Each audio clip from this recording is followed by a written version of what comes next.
Hello everyone, welcome back to Magnet Brains. मैं हूं स्वाति, आपकी इंग्लिश एजुकेटर। हम पढ़ रहे हैं क्लास 6 की Gulmohar book and today we are going to start the sub unit of unit 6 which is a very interesting poem. The name of the poem is The Banyan Tree. हम सबकी childhood memories होती हैं जहाँ पे we talk about a tree. अरे पता है, हमारे घर के इधर पे ना एक बहुत बड़ा अमरूद का पेड़ था या एक बहुत बड़ा आम का पेड़ था। हम ये किया करते थे, हम वो किया करते थे। और अगर हमारे घर में नहीं था तो हम बात करते हैं कि अरे पता है, जब मैं अपनी नानी के घर जाती थी या जब मैं अपने दादा के घर जाता था। So we all have plants or trees as at least one of our memories, जो कि हमें हमारे चाइल्डहुड को और ज़्यादा ब्यूटीफुल बना देती है। येस और नो, हम बात करते हैं कि अरे तुझे याद है वो जो पीछे वाली आंटी के यहाँ पे होता था और किस तरीके से हम पत्थर मार के आम तोड़ते थे और एनीथिंग। सो यहाँ जो है हमारे जो पोएट हैं वो अपनी चाइल्डहुड मेमोरीज को याद कर रहे हैं, जहाँ वो बात कर रहे हैं एक banyan ट्री की। तो ये पोम किसने लिखी है? The poem has been written by Rabindranath Tagore. Who else? Rabindranath Tagore जो हैं उनकी सारी जो पोम्स होती हैं they are heart warming.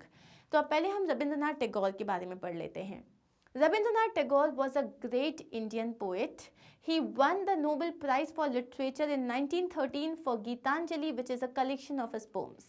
So Rabindranath Tagore जो है एक बहुत ही ज़्यादा जाने माने इंडियन पोएट हैं जिनको नोबेल प्राइज मिला था लिटरेचर में उनकी बुक गीतांजलि के लिए, जिसमें उनके सारे पोम्स का कलेक्शन था। और ये कब मिला था? 1913 में।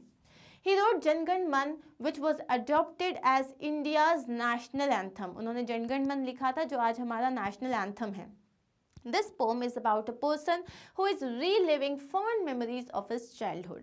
ये जो पोम है ये किसके बारे में है? एक बच्चे के बारे में है, एक एक्चुअली पर्सन के बारे में है जो अपनी चाइल्डहुड मेमोरीज को रीलिव कर रहा है, याद कर रहा है। ठीक है, so let's start. Oh, you shaggy-headed banyan tree standing on the bank of the pond. Have you forgotten the little child like the birds that have nested in your branches and left you? So, अब the poet is saying, oh, you shaggy-headed banyan tree. Shaggy-headed का मतलब क्या होता है? The branches of the tree are long, thick and unkempt, giving it an untidy appearance. अब जो branches हैं banyan tree के, उनकी aerial roots होती हैं तो वो पूरी जो है मतलब tangled हैं, उलझी हुई हैं और वो ऐसा लग रहा है कि किसी ने बहुत दिन से कोम नहीं किया अपने हेयर को, इसलिए वो उसको shaggy-headed कह रहे हैं। So, oh, you shaggy-headed banyan tree standing on the bank of the pond. और तुम कहाँ खड़े हुए हो?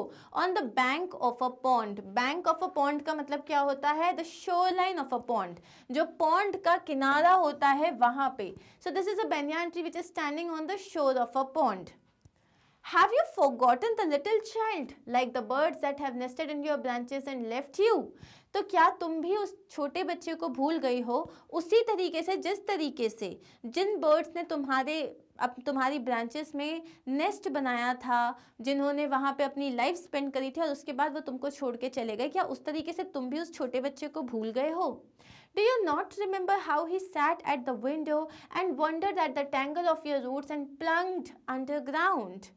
तो क्या तुम्हें याद नहीं है वो छोटा बच्चा जो अपनी विंडो से तुमको देखता रहता था and wondered at the tangle of your roots, और वो वंडर करता था कि किस तरीके से जो तुम्हारी रूट्स हैं वो इस तरीके से टैंगल्ड हैं, आपस में उलझी हुई हैं, एंड प्लंज्ड अंडरग्राउंड, और उसके बाद वो जंप करता था एनर्जेटिकली और तुम्हारे पास आ जाता था।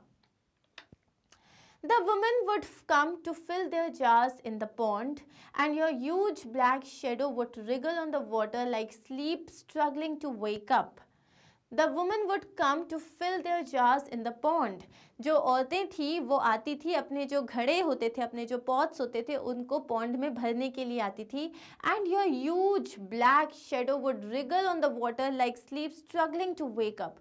और जो तुम्हारी जो huge shadow है, जो तुम्हारी इतनी बड़ी सी जो छाया है, वो पानी में जब वो पॉन्ड में अपना जो है मटका डालती थी और उसको भरती थी तो पूरा पानी हिलता था, तो जो तुम्हारी शेडो उस पर पड़ती थी वो रिगल करती थी। रिगल करना मतलब क्या होता है? ट्विस्ट एंड टर्न करती थी विथ क्विक मूवमेंट्स। बेसिकली पानी में पूरा ऐसा लगता था जब पानी हिलता है उस पर जो भी शेडो पड़ी है कैसे मूव करती है, तो वो पानी में वो जो तुम्हारी शेडो थी वो मूव कर रही थी। ऐसा लग रहा है कि कोई सोता हुआ है जिसको आप कोशिश कर रहे हो उठाने की, ऐसा लग रहा है कोई सोया हुआ है जिसे आप उठाने की कोशिश कर रहे हो। Sunlight danced on the ripples like restless tiny shuttles weaving golden tapestry. Sunlight danced on the ripples, और वो जो ripples आते थे पानी में, ripples का मतलब क्या होता है? A small wave or series of waves on the surface of water. जैसे आप पानी में एक कॉइन डालते हो या पानी को हिलाते हो तो उसमें आसपास में अचानक से वेव्स आ जाती है, उन्हें ripples कहते हैं. Sunlight danced on the ripples like restless tiny shuttles weaving golden tapestry. मतलब जो सनशाइन थी उन रिपल्स पे ऐसा लगता था डांस कर रही है. कैसे डांस कर रही है? जैसे कि जो टाइनी शटल्स होते हैं, जो वीवर्स होते हैं, जो बुनकर होते हैं, वो लोग कपड़ा जब बुनते हैं तब इस तरीके से अपने जो उनका जो टूल होता है उसको मूव करते हैं और उसमें जो है पूरे धागे एकदम चमकते हुए से दिखाई देते हैं, अलग अलग थ्रेड अलग अलग कलर के होते हैं. तो उसी तरीके से जैसे कि वो धागे मूव करते हैं वैसे ही जो सनलाइट है वो डांस कर रही है उन रिपल्स पे. कौन से रिपल्स? जो कि फॉर्म हुए हैं क्योंकि वहां पे जो वुमेन है वो पानी भरने आई हैं. Two ducks swam by the weedy margin above their shadows, and the child would sit still and think. Two ducks swam by the weedy margin. दो डक्स हैं जो उस वीडी मार्जिन मतलब जो पानी के आसपास जो होते हैं वीड्स होते हैं, मतलब बहुत ज़्यादा अनवांटेड प्लांट्स उग जाते हैं. सो वो जगह जहाँ पे पूरा का पूरा जो है वीड्स जो हैं वो पनप रहे हैं, वीड्स उग गए हैं, वहाँ पास में दो डक्स जो हैं उस बॉर्डर पे स्विम कर रही हैं above there shadows, and the child would sit still and think. अब जैसे पानी है और पानी में यहाँ पे जो है अगर लेट्स से कि ये जो डक है वो स्विम कर रही है तो उस डक का जो शैडो है वो यहाँ पे आ रहा है और उस डक के शैडो के साथ वो मूव कर रही है और चाइल्ड जो है वो जो छोटा बच्चा था वो सिर्फ उसको देखता था और सोचता था. He longed to be the wind. वो जो छोटा बच्चा है उसका बहुत मन करता था कि काश वो हवा होता. And blow through your resting branches. और तुम्हारी जो branches हैं जो रेस्ट कर रही हैं उनके बीच में से होके निकल जाता. To be your shadow and lengthen with the day on the water. काश वो तुम्हारी शैडो होता और जैसे जैसे दिन बढ़ता जाता है तुम्हारी शैडो बढ़ती जाती है वो भी पानी में उसी तरीके से बढ़ता जाता. To be a bird and perch on your topmost twig. काश वो कोई बर्ड होता और तुम्हारी जो टॉप मोस्ट मतलब सबसे ऊंचे वाला जो ट्विग होता है, ट्विग का मतलब क्या होता है? ट्विग मतलब सबसे टाइनी सी ब्रांच, एक जो सबसे छोटी सी ब्रांच है. काश मैं एक बर्ड होता और तुम्हारी टॉप मोस्ट ट्विग पे जाके पर्च करता मतलब बैठ जाता. And to float like those ducks among the weeds and shadows. और क्या काश मैं वो डक होता जो कि तुम्हारी उस शेडो में उन वीड्स की बॉर्डर लाइन पे फ्रीली मूव कर रहे हैं, स्विम कर रहे हैं. So that was the pome, जहाँ पे पोएट जो है अपनी चाइल्डहुड मेमोरीज को रीलिव कर रहे हैं, जहाँ वो उस banyan ट्री को याद कर रहे हैं जिसको देख के वो अपने घंटों स्पेंड कर दिया करते थे, जहाँ पे वो सोचते थे कि काश मैं विंड होता या मैं डक होता या मैं इसकी शैडो होता या तो मैं बर्ड होता, लेकिन किसी तरीके से banyan ट्री और उसके एग्जिस्टेंस के क्लोज होता. Right? Understood the pome? Now we are going to understand the theme of this poem. Appreciation of nature is the theme of the poem. Nature को जो हम appreciate करते हैं कि nature कितना खूबसूरत है वही इसका theme है. Appreciate nature for it is the place where you can think quietly about the facts of life as well as draw inspiration for your own behavior. आपको नेचर को अप्रिशिएट करना चाहिए क्योंकि सिर्फ यही एक ऐसी जगह है जहाँ पे आप घंटों नेचर को देखते हुए एक मतलब इंट्रोस्पेक्शन कर सकते हो, मतलब आप अपने बारे में सोच सकते हो, आप लाइफ के बारे में सोच सकते हो और आप अपने बिहेवियर को जज कर सकते हो और उससे कुछ सीख सकते हो. Next we have a summary of this poem. So this particular poem is about a person who is reliving fond memories of his childhood. ये एक poem जो है ये एक ऐसे इंसान के बारे में है जो अपनी childhood memories को relive कर रहा है.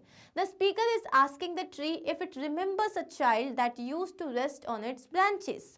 अब जो स्पीकर है वो ट्री से पूछ रहा है क्या तुम्हें याद है वो बच्चा जो तुम्हारी ब्रांचेस में आके रेस्ट करता था लेकिन अब जा चुका है. He compares the boy with the birds that have nested in the shell of banyan and left it. वो अपने आप को उन बर्ड्स से कंपेयर कर रहा है जो कि जिन बर्ड्स ने उस ट्री में अपना नेस्ट बनाया था और अब वो वहाँ से जा चुके हैं. The banyan tree has forgotten all of them standing on the bank of the pond. और वो कह रहा है क्या तुम सब भूल गए हो? Have you forgotten everything जो भी तुम्हारे साथ हुआ यहाँ पे? But surely it cannot forget the little child on the window who admired its tangled roots and jumped from the high window. But surely it can not forget the little child. वो बोलता है कि हो सकता है तुम सब भूल गए होगे, लेकिन तुम उस छोटे बच्चे को नहीं भूले होगे जो तुम्हें विंडो से एडमायर किया करता था, तुम्हारी टैंगल्ड रूट्स को देखा करता था और हाई विंडो से जंप करके तुम्हारे पास आ जाता था। And the woman who would fill their jars in the pond as the banyan shadow will wriggle on the water as if someone is waking up from sleep। और जब वो उन वुमेन को तुम नहीं भूल सकते जो तुम्हारे पास आके पॉन्ड से जब पानी भर रही होती थी, तो तुम्हारी जो शेडो पॉन्ड में पड़ रही होती थी और वो रिगल कर रही थी, तो ऐसा लगता था जैसे कोई सो रहा है, उसको आप जगा रहे हो। The most brilliant image is that of the sunlight dancing on the ripples, like weavers use their tool to weave a piece of cloth with patterns or designs that are sewn onto it using colorful threads. The most brilliant image is that of the sunlight dancing on the ripples। और सबसे beautiful image कौन सी है? sunlight की जो उन ripples में dance कर रही है, जैसे कि weavers अपने tool को यूज़ करते हैं to weave a piece of cloth, जिसमें बहुत सारे patterns होते हैं, बहुत सारे designs होते हैं, using a lot of colorful threads। तो उतना ही beautiful लग रहा है sunshine, जो sunlight है, जो sun rays हैं, जो उन ripples को और beautiful बना रहे हैं। Two ducks swam by the weedy border above their shadows। तो अपने ही शैडो के ऊपर जो है दो डक्स जो हैं वो स्विम कर रहे हैं उस वीडी बॉर्डर को क्रॉस करते हुए। But the child wanted to be the wind and blow through the branches. अब यहाँ वो बोलता है जो चाइल्ड है वो विंड होना चाहता है, जो कि उस ब्रांचेस में ब्लो करना चाहता है। To be the banyan shadow on the water and will lengthen as the day progresses. वो चाहता है कि वो बैनियान की शेडो हो जाए जो वाटर पे पड़ रही है, और जैसे जैसे दिन बढ़ता जाएगा वो और बड़ी होती जाएगी। It also wanted to be a bird that perches on the topmost twig of the banyan and survey the pond। वो चाहता है कि काश वो एक बर्ड होता और टॉप मोस्ट ट्विग पे जाके बैठता और पूरे पॉन्ड को देखता वहां से। It also wanted to be the ducks to float among the weeds and shadows। और वो डक होना चाहता था जो कि उस शैडो के बीच में, उस वीड के बीच में फ्लोट कर सके। Now that was the summary of this particular poem। अब हम आते हैं poetic devices में। सबसे पहले इस पोम में जो सबसे ज़्यादा यूज़ हुआ है वो है सिमिली। सिमिली मतलब क्या होता है? जब आप दो चीज़ों को कंपेयर करते हो यूजिंग द वर्ड एज और लाइक, उसको हम सिमिली कहते हैं। तो यहाँ पे आप देखो, have you forgotten the little child like the birds that have nested in your branches and left you. क्या तुम उन लिटिल चाइल्ड को भूल चुके हो जो कि जैसे कि ये बर्ड्स ने तुम पे नेस्ट बनाया, तुम पे रेस्ट किया और एक दिन तुम्हें छोड़ के चले गए, वो भी तुम्हें छोड़ के चला गया था। तो जिस तरीके से तुम उन बर्ड्स को भूल गए हो, क्या तुम इस छोटे बच्चे को भी भूल गए हो? सो यहाँ पे आ रहा है कंपैरिजन में like. Your huge black shadow would wriggle on the water like sleep struggling to wake up. अब तुम्हारी जो ह्यूज ब्लैक शेडो है वो रिगल कर रही है वाटर में, कैसे? Like sleep struggling to wake up. Sunlight danced on the ripples like restless tiny shuttles weaving golden tapestry, and to float like those ducks among the weeds and shadows। वो float करना चाहता है कैसे? Like the ducks। So again जो है ये सब क्या हो गए? आपके similes हो गए। नेक्स्ट क्या है हमारे पास? personification। अब आप ये लाइन देखो, sunlight danced on the ripples। sunlight dance कर सकती है? सनलाइट नहीं डांस कर सकती, सनलाइट कैन ओनली फॉल। तो यहाँ हमने सनलाइट को पर्सोनिफाई किया है एज इफ वो कोई ह्यूमन हो जो डांस कर रहा है रिपल्स पे। नेक्स्ट है अलिट्रेशन। अब पोम में अलिट्रेशन भी काफ़ी यूज हुआ है, जैसे कि O you shaggy headed banyan tree standing on the bank of the pond. Standing on the bank of the pond, ठीक है। तो यहाँ पे क्या है? जैसे banyan tree, bank of the pond, shaggy headed, standing, तो ये एक हो गया अलिट्रेशन आपका। The women would come, women would, ये दूसरा अलिट्रेशन एग्जाम्पल हो गया। एंड योर यूज, योर य से चालू हो रहा है और यूज भी य से चालू हो रहा है, तो ये भी एक अलिट्रेशन है। Black shadow would wriggle on the water like a sleep struggling to wake up। तो यहाँ पे ये सारे क्या हैं? ये सब alliteration के examples हैं, ठीक है। अब हम आते हैं लास्ट पोएटिक डिवाइस में, इमेजरी। अब जब भी वो बोल रहा है कि सनलाइट पड़ रही है, ऐसे आ रही है, तो जो जितने भी उसने वर्ड्स यूज़ किए हैं, पूरी पोम में इमेजरी यूज़ करी गई है ताकि हम इस पोम को बहुत अच्छे से इमेजिन कर पाएँ और उसकी फीलिंग्स को समझ पाएँ, पोएट की फीलिंग्स को समझ पाएँ, ठीक है। So the entire poem has different elements of imagery that helps us to imagine the entire thing. Cool? So we are done with the explanation of this poem, summary, theme of the poem and the poetic devices. Now in our next video, we are going to start with the question answers. So stay tuned, stay connected. You can visit our website to find all these videos. All you have to do is just select the class like class 6 and suppose you want to find this particular video. तो आप इसमें class 6 में English गुलमोहर में जा सकते हो. Then you will have a drop down list of all the videos that have been created till now and your video will start. That's it. Thank you so much once again. Do not forget to like, share and subscribe. Bye. Take care.